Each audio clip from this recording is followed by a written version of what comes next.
Assalamualaikum mga lasa. Ngayon balikan na natin yan. Tapos ko na nilaga. Hindi niyo na nakita yung pag-ano kasi walang nagkakamera sa akin. Ako lang. Nahugasan ko na yan. Yung unang niya, tubig, yung sabaw, tinapon ko. Tapos, ang gagawin natin ay nilalagay natin unahin doon sa sa sabaw niya ay loya muna at saka itong loya. Yan. Loya muna.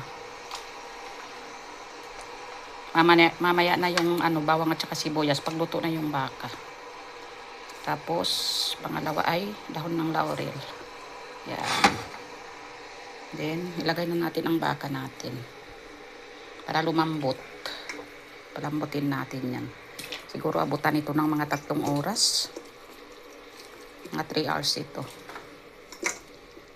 Hindi na ako naggisa. Pag nagluluto ako ng bulalo, ganito talaga. Hindi ako naggigisa.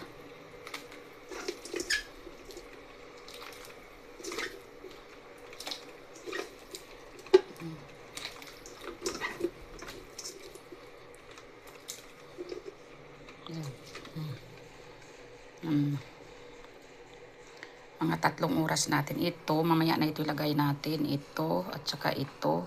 Paminta at saka yung gulay natin. Yan gulay Mamaya yan. Pagluto ng baka, medyo malambot na ilagay natin yan. At saka ito. Kasi pag nilagay yan, matutunaw yan lahat eh.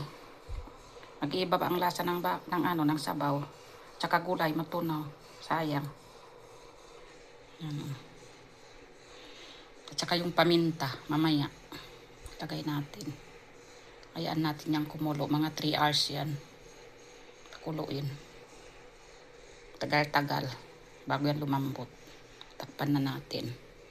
Tapos mamaya balikan natin pag maglagay na ako ng gulay at saka yung mga pangsahog niya.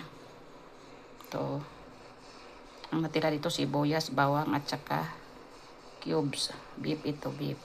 Beef cubes. May natira pa dito loya. Lagay natin ulit.